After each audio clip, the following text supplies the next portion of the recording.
What's up, family? Welcome back to the PRL Show, where we dive deep into fascinating stories from passionate, everyday people.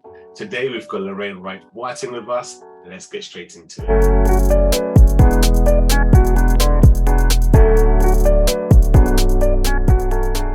Welcome back, people. We've got Lorraine with us today. She is a powerhouse of a woman. But before we get into conversation, 60 seconds on the clock, 60 questions. Lorraine, are you ready? Yeah. Okay, right. So let me get my 60 seconds up. If you could learn a language, any language in a week, what would it be? German. Great. Rain or snow? Rain. What's the first word that comes to your mind? God. Are you an explorer or a homebody? Homebody. Nice. Do you want a small family or have a big family? Small family. Sleep with socks on or socks off? Socks off. What's a weird quirk that you have? I watch EastEnders. What celebrity do you find super annoying? Kanye West. What does someone Kim or how Kardashian. does okay? How does someone impress you? By giving. Okay, we've got time for one more. What's one thing about you that most people don't know? I love to swim. Fantastic. Do you know what? I'm very impressed. You got 10 questions. You got them so far. That was my intention. You know what I mean? Like, that was it. That is brilliant. That is brilliant. Well, thank you very much for indulging me on that one. No one really knows. I don't even know what questions are coming up. They're all picked out of random from some app thing that I've got. But thank you so much for indulging me in that one. Now, Lorraine, we've known each other for a while, but not everyone really knows you. Well, I would say most people, or some people know, most people I would say. But who is Lorraine? How would you describe it? How would you describe her to other people? Who is Lorraine? Lorraine is somebody who's trying to try multiple different things and see which one works. Just throw something at him, see what sticks. Exactly. I'm just somebody who just likes to try different things, and I have passions and interests in multiple different things. I'm just not in a square. You can't keep me in a square. That's there's no shape that describes not boxed in. Yeah, exactly. Nice. Well, we appreciate you here. Right, okay. Now, having looked on your website, yes, people, she has got her own website. There is a line in there, and I find so fascinating. I mean, the website is full of fascinating facts about yourself in terms of what you've achieved, some of the wonderful things that you've done within the community, and some of the side hustles. If you didn't know, she is a chief side hustler. Did I get it right? Fantastic. She's a chief side hustler. Now, throughout the whole bio, which was very interesting to read, there was a line in there that said that you are committed to impacting and transforming lives. It goes on to say through her multiple businesses. But I just wanted to just stick with those set of words in terms of being committed to impacting and transforming lives. Where was that birthed from? Great question. And firstly, thank you for having me on your platform, PRL. I love it. Yeah, for me, look, the legacy, I remember some years back, I went to an event at the House of Lords, and Lord Michael Hastings, who's also a mentor to me, posed a question out to everybody. And his question was, what is the legacy you want to leave with in your life? And it just got everybody thinking, including myself. And at that point, I came up with, for me, what my legacy was and is, or rather is, and that I would like to leave. And really for me, I would like to see myself as an enabler for those who are either from marginalized communities or by using what I've gathered in my life and my career to date, because by far I'm far from where I want to be and need to be. But from what I've accomplished from 0 to 1, let's say, what can I use with that to enable others and impact them in the best way? So your first question was, who is Lorraine? I tend to think to myself, oh, I try multiple different things and see which one works. But through trying those multiple different things, I've learned a lot. And if I can take from one thing from those and help somebody else, that for me, like, I've done my job, right? But even more than that, coming back to your first question, I don't see myself in a box. So by being somebody who's an enabler, you know, you can ask somebody and say, okay, who are you? And you'll be boxed into saying, I don't know, I am an engineer, right? I am a farmer, I am an architect, or whatever it may be. I see myself as an enabler. Because I've tried multiple different things, it gives me the learnings from different things to help to enable other people, because I don't see myself in the box. And that's part of that reason. Otherwise, I could have easily told you I'm a doctor, I'm a lawyer. But because I'm not in the box, I'm an enabler based on the things that I've learned all the way through. I hope that makes sense. That makes great sense. And sometimes I use similar words as well, but not everyone really understands what that looks like. Can you help share a bit more in terms of, as you describe yourself as being an enabler, what could that look like? Yeah. Just pick an example and just share a bit more what that could look like. Prime example, yesterday I went to an event, the launch of a friend's book, and on stage, opening that book launch at Hackney Empire was a choir. That choir was from the University of Kent Gospel Choir. That choir was there because of me. Now, if I rewind back to 2011, I started up a competition called University Gospel Choir of the Year. And that competition was a competition to enable university choirs or students who had the ability with an opportunity. So those that have, you know, really now in this day and age, we're talking about student well-being, we're talking about mental health, we're talking about social inclusion, belonging. These are students that, you know, they find belonging in a community of individuals that are singing gospel music. And I came up with this competition that allows for people to celebrate that, you know, they're able to build and develop their talent, but do that also on a national scale. So there was a competition that we birthed called University Gospel Choir of the Year. And that is something that happens every single year. And through that, we provided our singers with opportunities. Fast forward to today, or yesterday to be exact, one of the winning choirs was on stage at Hackney Empire. That's me being an enabler. Fantastic, fantastic. And another thing that I picked up from the story that you shared with us in terms of where this was birthed from, you mentioned going to an event, which Lord Hastings was there, who is your mentor. And I guess what I wanted to explore more in terms of how important, I mean, you trying to enable people, etc., how important is it to have some sort of someone to mentor you or help keep you accountable?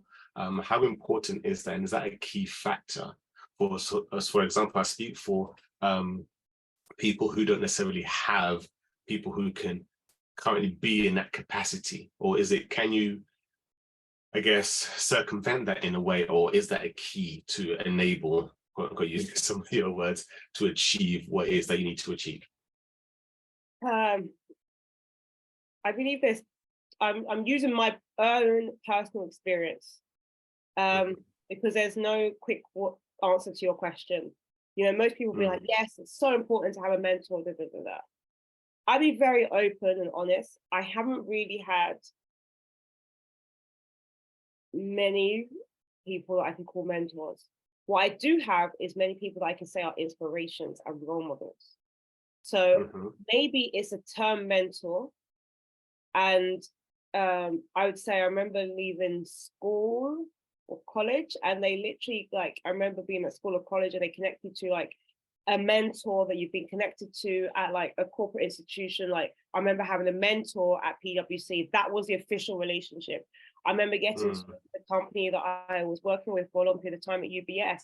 And there was a gentleman that used to check in with me ever so now and then. He was a mentor, held me accountable with maybe some things. I remember going to a job at Accenture and there was a career coach. He was considered to be a mentor, he or she. And then there's Michael Hastings, who I generally call a mentor, and he sees himself as a mentor to me. But aside from that, I generally, okay, maybe there is more recently, because I've become more intentional about it, I've tried to find mentors that fit within the areas I would like to go. That's something I have, but then there was a big gap in my life where, I'll be honest, I didn't really have a mentor, so to speak. And your question was, is it key to your success or whatever? But to have someone that you can be accountable to, because a lot of people are sort of trying to do things, etc. And you do hear stories, think, oh, I had this mentor, and it sounds like fancy. It sometimes sounds like you need that. Fancy, yeah, and that's what I feel when we use that term. It makes everybody feel that doesn't have a mentor feel like they're missing out on something, right? I do think that there are individuals who need a lot in your life. I remember at uni, somebody made the statement that you need to have somebody you look up to, somebody equal as a peer to you, and somebody you kind of bring up, right? And so I've just tried to find and figure out people around me that could fit into those areas. Who is somebody that I look up to? It could be in something like parenthood, for example, but you're going to call that person, that mother, a mentor to you. You might not, right? But that's there's a friend of mine, he has two children, and three children, rather, two children. And I'm looking up to him and his wife, and I'm just like, wow. And there's people like you, like, wow. Like, there's people out there that are like, wow, but I can't come to you and be like, oh, can you be my mentor? Like, that terminology, I feel, it's just me personally, might be too overly formalized. However, another school of thought might be, it's better to formalize it. That way there is that accountability. But I'm just using my personal example that I have been looking for a quote unquote mentor to fulfill certain areas of my life. I haven't really had that, but I've had people I look up to and can have conversations with like that. But long story short, Michael Lord Hastings has been there for 10 years or so, who I can check in with, can check in with me, etc., etc. That's somebody who's been quite stable. I remember going to an event just the other day, and he was introducing me to somebody. He said, oh, meet Lorraine, she did an executive MBA. She got in to do her executive MBA without GMAT. I don't even remember that, but he was able to remember that. That was like 6 years ago. I'm like, how did he remember that? And I didn't even remember. That's nothing that's on the forefront of my head. And that was literally a few days ago that he introduced me that way. So somebody who's able to consistent through your life and see where you are and how also you're going, he helps to keep you accountable. So I would say there's a school of thought that yes, that accountability is somebody you can talk to, somebody who knows your past, right? And they're able to make those introductions and remember that past point. But also somebody who you can just genuinely look up to and say, okay, they've been there, they look like me, they're a representation of where I could potentially go into the future. I don't know if that answers your question fully. It's just a mishmash of ideas I've had about this whole discussion around mentorship. Yeah, I guess from what I gather, from what you've mentioned, is that it's not something superficial as in you need this and it's great to have, etc. It's not a case of it's really needed for your success, but having someone who can support you or can keep you accountable on the journey that you want to go on, or someone to even say, like, you want to go here, but what you're doing right now, I think you may need to rethink your strategy, or someone just to really hold you back when you need to be held back and push you when you need to be pushed. Absolutely. And celebrate, cry, review, whatever it is. Absolutely.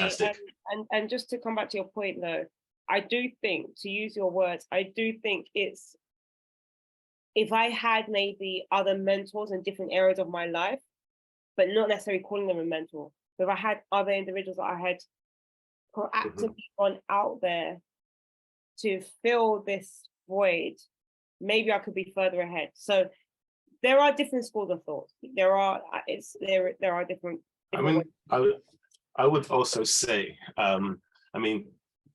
one of the things that you mentioned in terms of seeking inspiration from people, etc. I remember one time, and I tell this story to a lot of people.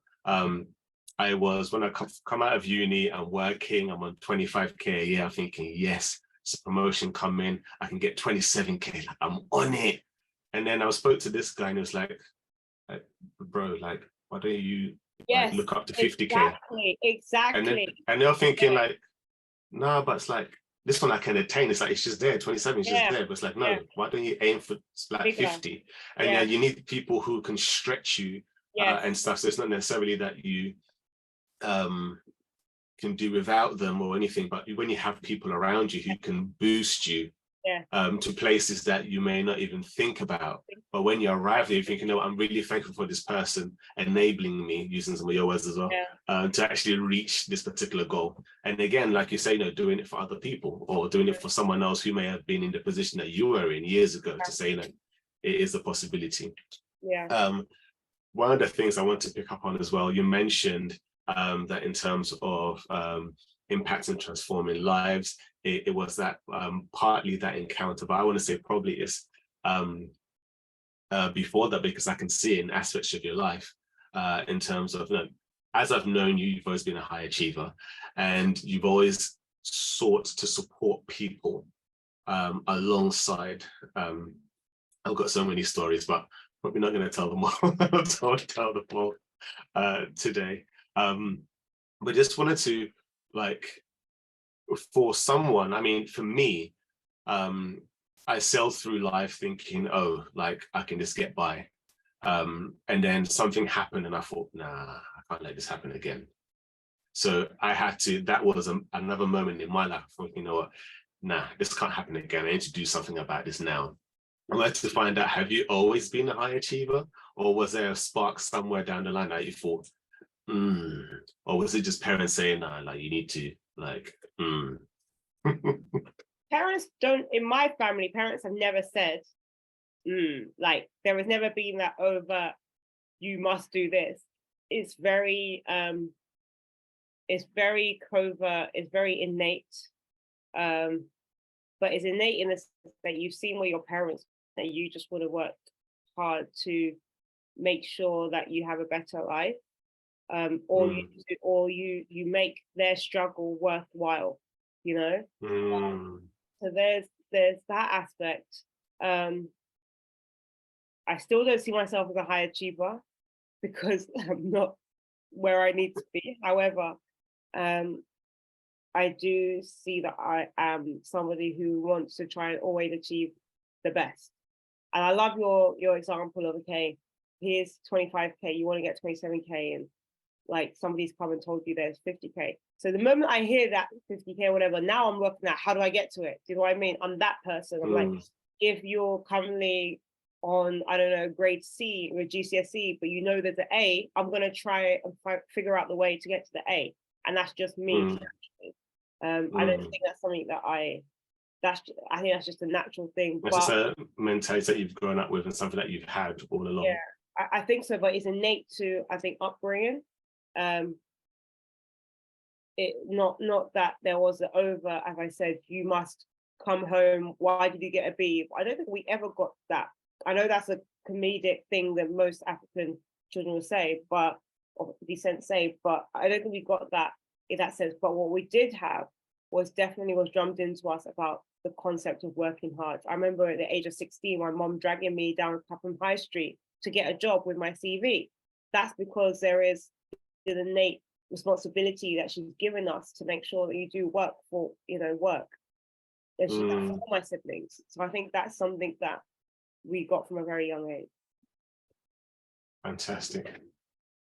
I also wanted to find out, yes, in terms, so we've spoken about some of the powerful moments that you've had, particularly meeting Lord Hastings. What role did resilience play in your journey in terms of trying to start up all these side hustles, or even just work, or just pursuing your dreams in terms of enabling things for yourself? Resilience is key. It's so key. When that failure comes, and I failed multiple different times. I remember having a conversation with Schmade, the founder of Afro Nation, and he said something that for me was so key. He said he's failed so many times, he's great. And I do believe once you've had all of those failures, you can truly say, look, like, rip the plaster off. And if there is, it's healed, but the skin that's come back is tougher than the skin that was there before. And that for me is an element of resilience. So once you failed, how do you move on from that? How do you now pick yourself up and then move on? And I've got countless examples. One being that there was an app that I thought was going to be my, my unicorn or my breakthrough to challenging a TikTok or whatever like that. We raised investment, but we're now shutting down the company, right? We've had to be resilient to move on from that. I have to figure out a way to be, to dust myself off and look at, okay, what did I learn from that experience and move on? So resilience plays a part in just being persistent. And so resilience in my mind is being persistent, but not being, when you fail, figuring out a way to kind of just learn from that and move on. I like what you say about failing and learning from it particularly. So I guess some of us growing up, failure can seem like it's not an option. But what I'm hearing is, and what I've heard a number of people say as well is, failing is okay. And the more times you fail, hopefully the more you learn from that failure in order to conquer anything that it is that you want to do. I think yeah, go on. When you said failure you said something, you said people see failure as not an option or whatever. I would challenge people to think failure is actually one of the options.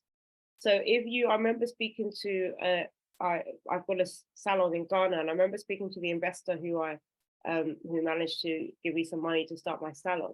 And I remember sitting down with him when we had our pitch deck, and he was like, where's the failure option?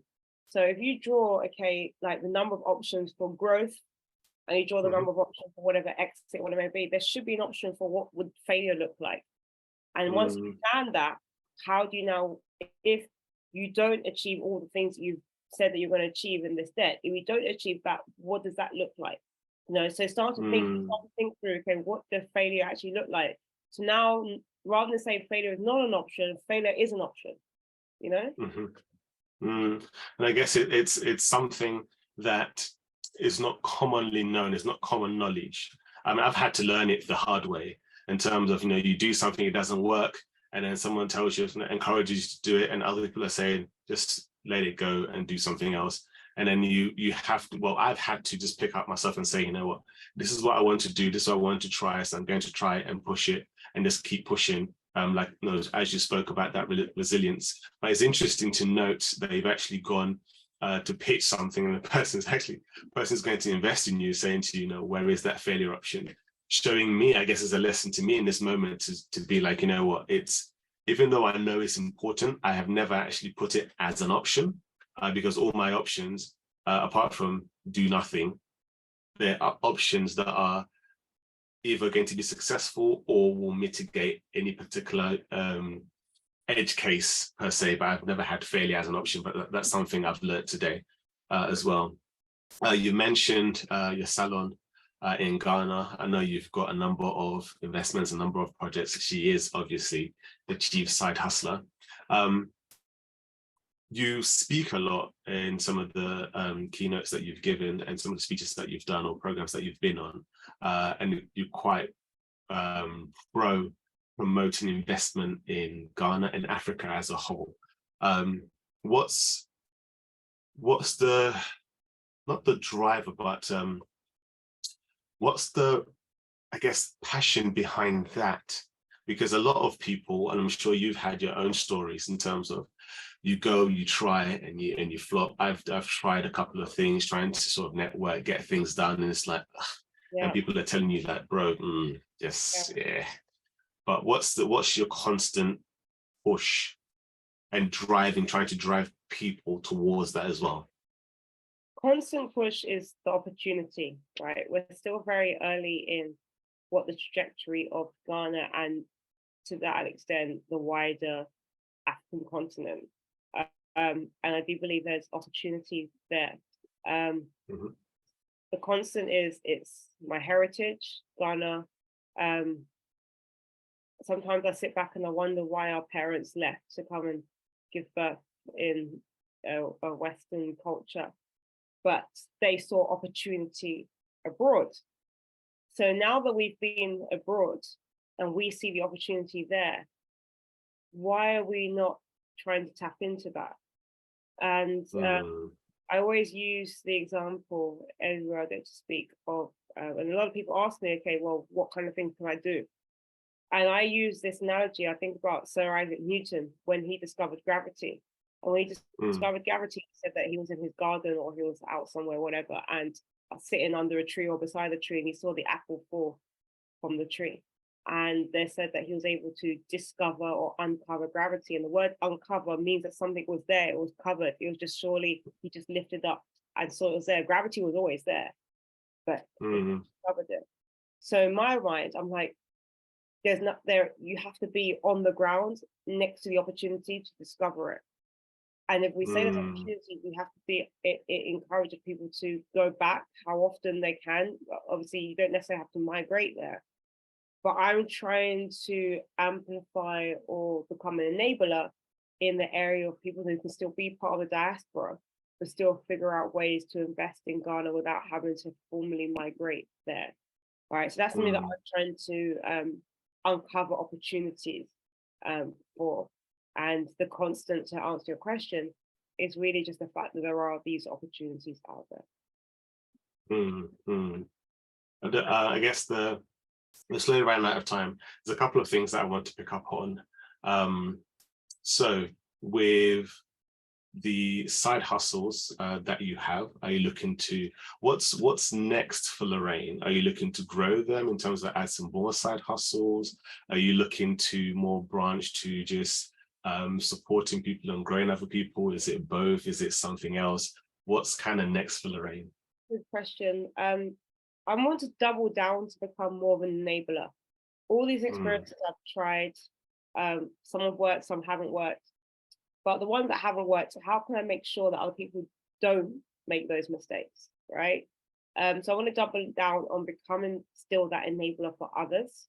And that's the areas I want to go on. So right now, I wouldn't say that I'm looking for additional side hustles, no, but rather I would like to become that enabler, connector, who could leverage the experiences I have between the two diaspora and community as well as on the ground in Ghana, and looking at how that could be something that, you know, is beneficial for all parties. So yeah, that's the okay.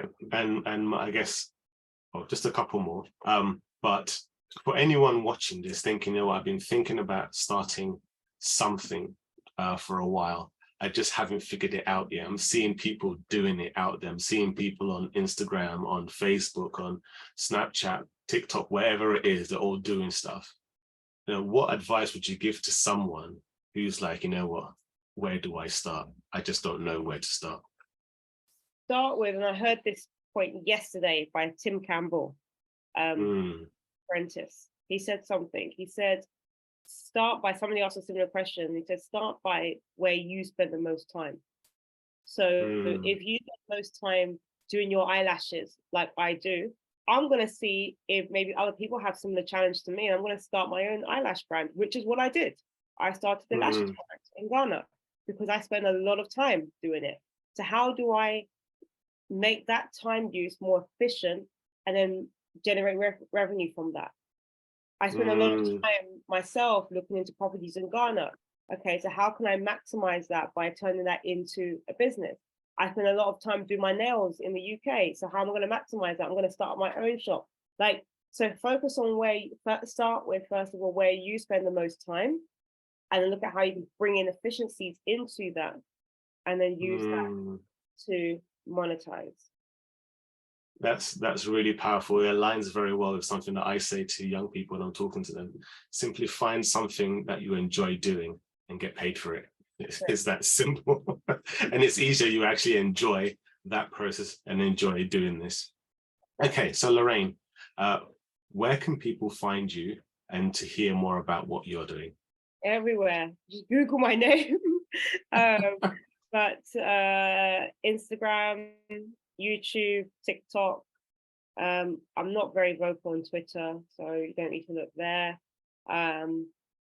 Yeah, I to find out more, I think probably keep an eye on Instagram, where I'm going to be releasing more content on how individuals could still balance their full-time job with running more side hustles, especially. Do you want to share a bit more about that? I'll give you the platform.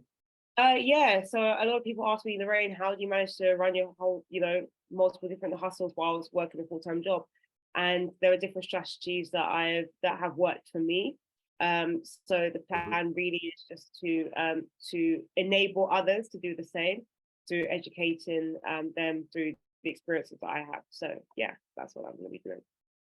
Yeah, and I'm going to be tuning in because I need some more side hustles.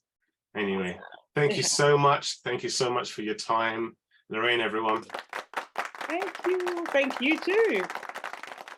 We're here just doing our little bit. That's all we're doing. You're enabling. You're enabling others. Thank you for enjoying this week's episode. A big thank you again to Lorraine. As always, please like, subscribe, and hit the notification bell to get notified of our next episode. Until next time, we out.